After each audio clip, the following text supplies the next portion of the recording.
Welcome back to my channel. ఈరోజు ఏం జరగబోతుందో తెలుసుకుందామా? ఇంకా ఎపిసోడ్లోకి వెళ్ళిపోతే, కార్తీక్ చూడు జ్యోత్స్న, నీకు 30 రోజులు టైం ఇస్తున్నా.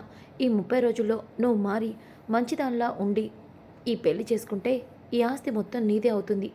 లేదు, నీకు నచ్చినట్టు దీపని చంపాలని ప్రయత్నాలు చేస్తే మాత్రం నువ్వు దాసు కూతురుగా ఈ 30 రోజుల తర్వాత ఈ ఇంటి నుంచి శాశ్వతంగా వెళ్ళిపోవాల్సి వస్తుంది అని వెనకాలే, ఏంటి బావా బెదిరిస్తున్నావా ఏంటి? హెచ్చరిస్తున్నాను. చూడు బావా, నువ్వు ఎన్ని చెప్పినా ఏం చేసినా నేను చచ్చేంత వరకు ఈ ఇంటి వారసురాలుగానే మిగిలిపోతాను. నాకు తెలుసు. నువ్వు అలాగే దీప మా నాన్న కలిసి మా డాడీతో నిజం చెప్పేశారని. అందుకే మా డాడీ ఆస్తి మొత్తం నీ పైన రాశాడు. నాకు బాగా తెలుసు. కానీ మీరు అనుకున్నది జరగనివ్వను. ఆ దీపని ఈ భూమి మీద ఉండనివ్వను అని వెనకాలే, చూడు చూస్తున్నా, అనవసరంగా నువ్వు ఆవేశంతో ఇలా నీ మీద నిందలు వేయించుకోవడం తప్ప నువ్వేమీ చేయలేవు. కనీసం దీప నీడని కూడా తాకలేవు. దీప పక్కన నేను ఉన్నంత వరకు నువ్వు దీపని ఏమీ చేయలేవు జ్యోత్స్న. బావా, చూస్తూ ఉండు, నేనేం చేస్తానో నీకే అర్థమవుతుంది. చూడు జ్యోత్స్న, ఈ 30 రోజుల్లో నువ్వు మారకపోతే నిన్ను నేను జైలుకి పంపిస్తాను. చూడు, దశరథ మావయ్యని ఎవరు షూట్ చేశారో, ఎవరు షూట్ చేయించారో నాకంతా తెలుసు. ఆ విషయాన్ని బయటకి లాగుతాను. అప్పుడు ఎవరు జైలుకి వెళ్తారో బాగా గుర్తుపెట్టుకో అని వెనకాలనే ఒక్కసారిగా జ్యోత్స్నకి చెమటలు పడుతూ ఉంటాయి. ఏంటి బావా, బెదిరిస్తున్నావా ఏంటి? నీ భార్య దీపే డాడీని షూట్ చేసింది. అలా అని నువ్వు 100ని నమ్మించావు జ్యోత్స్న. కానీ అది ఎలా జరిగిందో, ఎవరు చెప్తే జరిగిందో అంతా నాకు తెలుసు. చూడు, నీ దగ్గర ఉన్న టైం 30 రోజులు మాత్రమే. ఆలోపు ఆలోచించుకో. దాసుమవయ్య పద అని వెనకాలనే ఇక దాసు, చూడమ్మా, అల్లుడు నీకు ఒక అవకాశం ఇస్తున్నాడు. దయచేసి అవకాశాన్ని వాడుకోమ్మా. వాళ్ళు కోరుకునేది నీ పెళ్ళి. నువ్వు పెళ్లి చేసుకో. నీకు ఈ ఆస్తిలో ఎంతో కొంత దశరథన్న ఇచ్చేలాగా నేను చూస్తాను అని వెనకాలనే, చిన్నోర్మై, నువ్వసలు నా తండ్రివేనా? నీలాంటి కసాయి తండ్రి ఏ కూతురికి ఉండకూడదు. నేను ఈ ఆస్తి మొత్తం దక్కించుకుంటాను. చూస్తూ ఉండు, నీ కూతురే ఈ ఇంటి వారసురాలవుతుంది. చూడమ్మా, నువ్వు మారకపోతే అల్లుడు గురించి నాకు బాగా తెలుసు. ఎలా మార్చాలో అల్లుడే చూసుకుంటాడు, గుర్తుపెట్టుకో అని చెప్పేసి అక్కడి నుంచి దాస్ కూడా వెళ్ళిపోతాడు. ఇక జ్యోత్స్న, బావా, నువ్వు దీప మా నాన్న కలిసి బాగానే నాటకాలు ఆడుతున్నారు. మా డాడీకి నిజంగానే నిజం తెలీదా? ఒకవేళ మా డాడీకి కనుక నిజం తెలిస్తే నేను మా డాడీని కూడా చంపడానికి వెనకాడను అని జ్యోత్స్న మనసులో అనుకుంటుంది. ఇంకా రాత్రి అవుతుంది. దీప కార్తీక్ రాగాలనే, బావా ఏమైంది? జ్యోత్స్నతో ఏదో మాట్లాడాలి అన్నావు. పార్టీలో అంతా కూడా నువ్వు టెన్షన్గానే కనిపించావు. ఏం జరిగింది బావా? చెప్పు బావా అని వెనకాలనే, జ్యోత్స్నకి నిజం తెలిసిపోయింది దీప. ఏంటి బావా నువ్వు అంటుంది? అవును, నువ్వు సుమిత్ర అత్త కూతురు అన్న విషయం జ్యోత్స్నకి తెలిసిపోయింది. అంతేకాదు, ఆ నిజం నీకు నాకు తెలిసిపోయింది. అలాగే మీ నాన్నకు కూడా తెలిసేమనని జ్యోత్స్నకి అనుమానం. బావా, అవును దీప, జ్యోత్స్నకి నిజం తెలిసిపోయింది కాబట్టి రేపటి నుంచి జ్యోత్స్న ఏం చేసినా ఓపెన్గానే చేస్తుంది. ఇంకా చెప్పాలి అంటే నీ మీదే టార్గెట్ చేస్తుంది జ్యోత్స్న అని వెనకాలనే, బావా ఇప్పుడెలా? నాన్నకేం కాదు కదా? జ్యోత్స్న, ఇప్పుడు జ్యోత్స్న గురించి భయపడాల్సింది మావయ్యకి ఏదో అవుతుందని కాదు, నీకేదైనా చేస్తుందేమోనని. బావా, అవును, జ్యోత్స్న మామూలుగా ఉండే మనిషి అస్సలు కాదు. తను అనుకున్నది చేయడం కోసం ఏదైనా చేస్తుంది. ఖచ్చితంగా జ్యోత్స్న నీ ప్రాణాలు తీస్తానని నా దగ్గర ఛాలెంజ్ చేసింది. నువ్వేమన్నావు? జ్యోత్స్నకి 30 రోజులు టైం ఇచ్చా. ఈలోపు జ్యోత్స్న మంచిగా మారితే ఎంతో కొంత మావయ్యతో ఆస్తి రాయించి దాసు మావయ్యతో పంపిస్తాను అన్నాను. లేదు అంటే జ్యోత్స్న గురించి అందరి ముందు నిజం బయట పెడతానని చెప్పాను. బావా, ఎందుకు అలా చేసావు? నువ్వన్న మాటలకి జ్యోత్స్న ఇంకా కోపంతో ఉంటుంది. అమ్మ నాన్న ఏమైనా చేస్తుందేమో. దీపా, జ్యోత్స్న కోపం పగ వాళ్ళ మీద కాదు, నీ మీద. నిన్ను తప్పిస్తేనే తన స్థానం తనకి దక్కుతుందని బాగా తెలుసు. అది కాదు బావా, ఇప్పుడు నాన్నకి నిజం తెలిసిపోయింది, నీకు నాకు కూడా నిజం తెలిసిపోయింది. ఇలా తెలిసిన జ్యోత్స్న తను అనుకున్నది సాధించడం కోసం ఇంట్లో వాళ్ళని కూడా ఏదో ఒకటి చేసే ప్రమాదం ఉంది. అవును, అందరినీ అడ్డు తప్పిస్తే తనకి ఎవరితో కూడా పనుండదు కదా. నువ్వన్న పాయింట్ నిజమే. కానీ ఇప్పుడు ఆస్తి తన చేతిలో లేదు కాబట్టి తను ఆ పని చేయలేదు. మావయ్య వీలునామా రాసేశాడు కాబట్టి జ్యోత్స్న వాళ్ళని ఏం చేసే ప్రమాదం లేదు. నీ మీదే నాకు కంగారు. కానీ మనం రేపటి నుంచి అక్కడికి వెళ్తేనే, జ్యోత్స్న మీద నిఘా పెడితేనే జ్యోత్స్న ఏం చేస్తుందో తెలుసుకోగలం.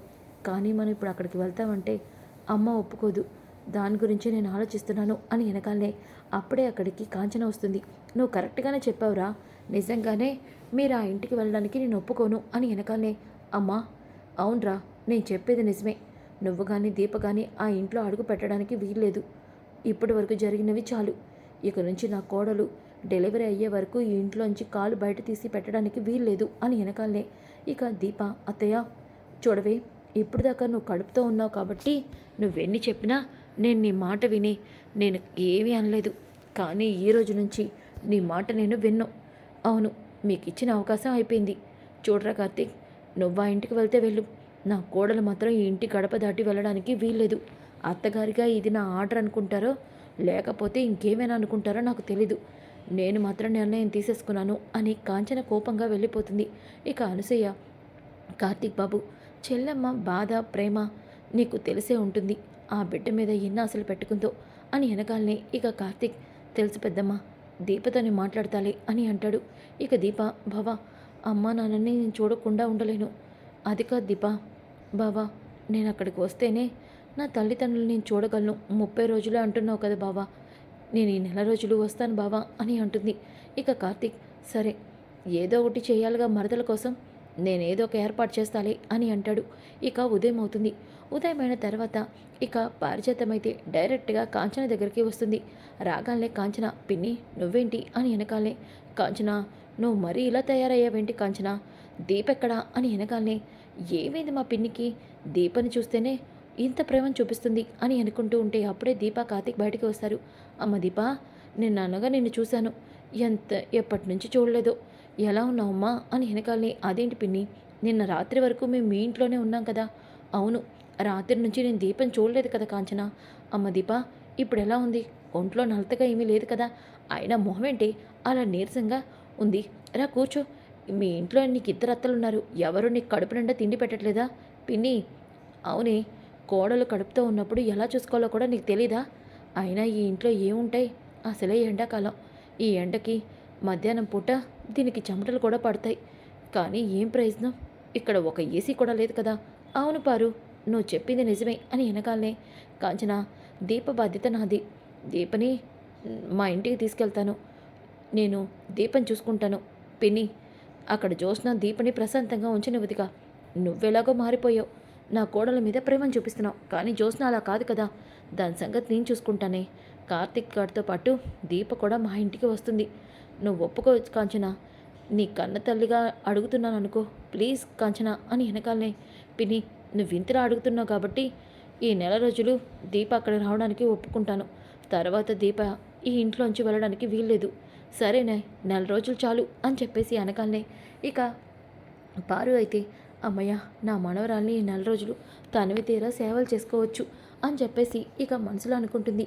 ఇక దీప కార్తీక్ పారు ముగ్గురు కూడా ఇంటికి బయలుదేరతారు. ఇంతలో సుమిత్ర ఏవండి ఆపరేషన్ అయ్యాక గుడికి వెళ్తానని మొక్కుకున్నాను. సరే సుమిత్ర నన్ను రమ్మంటావా? వద్దండి మీకేదో మీటింగ్ ఉందన్నారు కదా మీరు అది చూసుకోండి నేను వెళ్ళి వచ్చేస్తాను అని చెప్పేసి సుమిత్ర ఇక గుడికి బయలుదేరుతుంది. ఇంతలోకి శివనారాయణ పారిజాతం ఇంట్లో లేదా అమ్మా? లేదు అత్తయ్యగారికి ఏదో పనుందని వెళ్ళారు మావయ్య గారు అని చెప్పేసి అంటుంది. ఇక జ్యోత్స్న ఈ గ్రానికి ఏమైంది? నిన్నటి నుంచి ఈ గ్రాని ఏదో ముఖ్యమైన పనుందంటూ పద్దాక ఇంట్లోంచి వెళ్ళిపోతుంది. అసలు ఈ గ్రాని ఏం చేస్తుంది అని జ్యోత్స్న అనుకుంటూ ఉంటే అప్పుడే పారిజాతం దీపని చాలా ప్రేమగా తీసుకొని కార్తీక్తో పాటు ఇంటికి వస్తుంది. ఒక్కసారిగా అది చూసిన జ్యోత్స్న షాక్ అయిపోతుంది. గ్రాని నీకేదో ముఖ్యమైన పనుందని ఉదయాన్నే బయటకు వెళ్ళావు. నువ్వు వెళ్ళింది దీప దగ్గరకా? అవునే దీప దగ్గరికే వెళ్ళాను. అక్కడ ఎండాకాలం కదా. అక్కడ ఒక ఏసీ కూడా లేదు. అందుకే ఈ నెల రోజులు ఎండాకాలం తగ్గే వరకు దీప ఈ ఇంట్లోనే రాత్రి వరకు ఉంటుందని కాంచనని ఒప్పించి మరీ తీసుకొచ్చాను. పారిజాతం నేను చూస్తున్నది నిజమేనా? అవునండి అసలే దీప చాలా దూరం ప్రయాణం చేసి వచ్చింది. దీప ముందు వచ్చి కూర్చో నీకు జ్యూస్ చేసి ఇస్తాను అంటూ ఇక పారిజాతం జ్యూస్ చేయడానికి వెళ్తుంది. ఇక దశరథ్ అయితే కార్తీక్తో పాటు బయటికి వస్తాడు. ఏంట్రా మా పిన్ని దీప విషయంలో ఇంత బాగా ప్రేమను చూపిస్తుంది? అవును మావయ్య. ఎందుకు? ఎందుకంటే ఇప్పుడు పారు దీపే తన సొంత మనవరాలనుకుంటుంది. ఏంట్రా నువ్వంటుంది? అవును మావయ్య. ఎందుకు ఇలా చెప్పావు? లేకపోతే దీపని ఇష్టం వచ్చినట్టు మాట్లాడుతుందా? అయినా పారుకి అలా చెప్పడం వల్ల దీప విషయంలో ఒక శత్రువు తగ్గినట్టే కదా మావయ్య. అవును, నువ్వు చెప్పింది నిజమేరా. కార్తీక్, నిన్నంతా నువ్వు టెన్షన్‌గా కనిపించావు. ఏం జరిగిందిరా? మావయ్య, జ్యోత్స్నకి నువ్వు నువ్వు తన కన్నతండ్రివి కాదని, అలాగే దీపకి నాకు నిజం తెలుసని, నీకు కూడా నిజం తెలిసిపోయిందని జ్యోత్స్న అనుమానం. ఏంట్రా నువ్వంటుంది? అవును, జ్యోత్స్న డీఎన్ఏ టెస్ట్ చేయించింది. తనకు అన్ని నిజాలు తెలిసిపోయినాయి. అందుకే జ్యోత్స్న ఓపెన్‌గానే నాతో ఛాలెంజ్ చేసింది.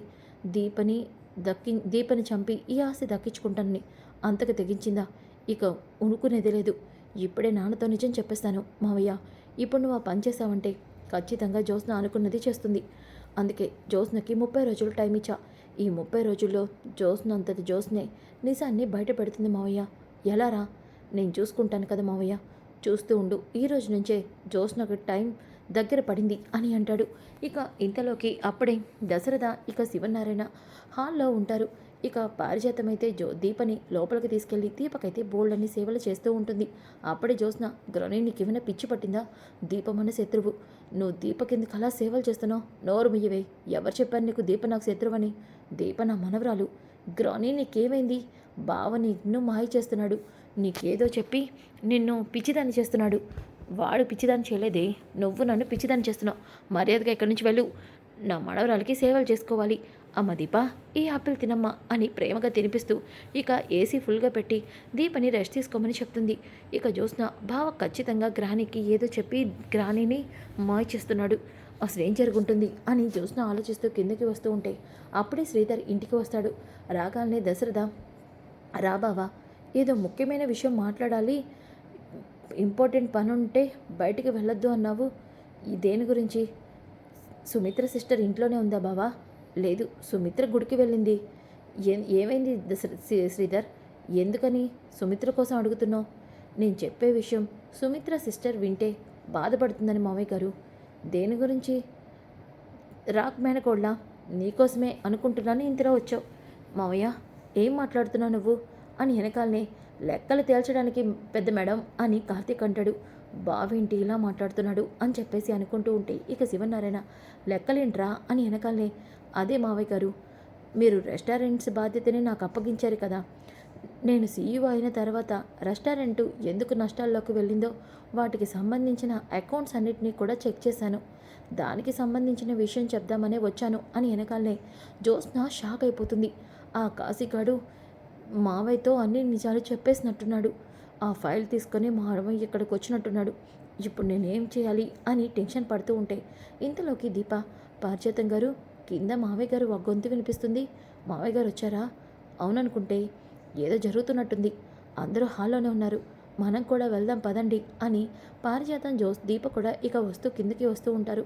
ఇక శివనారాయణ, శ్రీధర్, ఏం జరిగింది? ఐదా ఫైలు అకౌంట్స్లో ఎక్కడ తప్పు జరిగిందో, ఎవరు ఈ దానికి కారణమో తెలుసుకున్నావా? తెలుసుకున్నాను మావయ్య గారు. వాటికి సంబంధించిన ఫ్రాడు బయట వాళ్ళు ఎవరో చేయలేదు, ఇంట్లో వాళ్ళే చేశారు. ఏంటి బావ నువ్వు అంటుంది? అవును, జ్యోత్స్నే అకౌంట్స్ అన్నిటినీ తప్పు రాయించి ఆ డబ్బుల్ని తను వేరే అకౌంట్కి ట్రాన్స్ఫర్ చేసింది అని వెనకాలనే శివనారాయణ, దశరథ షాక్ అవుతారు. అవును మావయ్య గారు, జ్యోత్స్న 2 కోట్లే తప్పు అకౌంట్లు రాసిందని ఆ రోజు నేను అనుకున్నాను. కానీ కాదు, జ్యోత్స్న దగ్గరగా ఒక 50 కోట్ల వరకు తను వేరే అకౌంట్లోకి ఆ అమౌంట్ని పంపించి తప్పుడు అకౌంట్స్ రాయించింది అని వెనకాలనే పారిజాతం, దీప, కార్తీక్ షాక్ అవుతారు. ఇక దశరథ, జ్యోత్స్న నువ్వేంటి వారసురాలు కాదని అప్పుడే ఆస్తిని నీ వైపు తిప్పుకుంటున్నావన్నమాట అని అనుకుంటూ ఉంటే శివనారాయణ, జ్యోత్స్న ఏంటిదంతా అని వెనకాలనే, తాత అది అంటే అది అని టెన్షన్ పడుతూ ఉంటుంది. అప్పుడే సుమిత్ర అయితే ఇక గుడి దగ్గరికి వస్తుంది. ఇక గుడిలో పంతులు గారు, నా కూతురు పేరున అర్చన చేయించండి. త్వరలో నా కూతురికి పెళ్లి కావాలి అని వెనకాలనే, తప్పకుండా అమ్మా అని చెప్పేసి ఇక సుమిత్ర జ్యోత్స్న పేరున అర్చన చేస్తూ జ్యోత్స్నకి త్వరగా పెళ్ళవ్వాలని మొక్కుకుంటూ ఉంటుంది. అంతలోకి అప్పుడే గౌతమ్ అలాగే వాళ్ళ పేరెంట్స్ కూడా అక్కడికి వస్తారు. ఇక గౌతమ్ వాళ్ళ అమ్మ అయితే, ఒరే, నీకు ఈ సంవత్సరమైనా పెళ్ళి కావాలరా, అక్కడ జరిగిన దానికి నీకు ఒక్క పెళ్లి సంబంధం కూడా రావట్లేదు అని చెప్పేసి అంటూ ఉంటే, మమ్మీ గుడికొస్తే పెళ్ళవుతుందా అని అంటూ ఉంటే అప్పుడే సుమిత్ర గౌతమ్ని చూస్తుంది. నీలాంటి వెధవులకి పెళ్ళెలా అవుతుందిలే అని వెనకాలనే, హలో మిస్ మేడం అని వెనకాలనే, ఏంట్రా మేడం అంటున్నావు? నీలాంటి వెధవని నా కూతురు చేసుకుంటే నా కూతురి జీవితమే నాశనం అయ్యేది. ఏదో పెళ్ళి కాకముందే నిజం తెలియడంతో నా కూతురు నీ నుంచి తప్పించుకోగలిగింది. లేకపోతే చూడండి మేడం, మీ కూతురేదో దేవతో లేదంటే మీ కూతురేదో మంచిదో అని మీరు అనుకుంటున్నారేమో, కానీ జ్యోత్స్నకి తనకి నేను ఏంటో అన్నది పెళ్ళి కాక ముందే తెలుసు. అవును, ఎంగేజ్మెంట్కి ముందే జ్యోత్స్నకి నేనంటో బాగా తెలుసు. కాకపోతే మీకే జ్యోత్స్న గురించి పూర్తిగా తెలీదు. ఇడియట్, ఏమంటున్నారా నా కూతురు గురించి? నేను చెప్పేది అక్షరాల నిజం. అవును, జ్యోత్స్నకి నా గురించి ముందే తెలుసు. నమ్మలేకపోతున్నారు కదా, ఒక్క నిమిషం అని చెప్పేసి ఇక ఫోన్లో వీడియో ఓపెన్ చేసి చూడండి. ఆ రోజు నేను ఆ అమ్మాయిని మోసం చేస్తే వాళ్ళ ఫ్యామిలీ వచ్చి నన్ను క్వశ్చన్ చేస్తున్నప్పుడు, దీప నాకు ఎదురు తిరిగినప్పుడు జ్యోత్స్న అక్కడే ఉంది. దొంగచాటుగా ఇదంతా కూడా జ్యోత్స్న వినింది. కానీ జ్యోత్స్న నన్ను ఎంగేజ్మెంట్కి ఒప్పుకుంది. జ్యోత్స్న అలా ఎందుకు చేసిందో నాకు తెలీదు.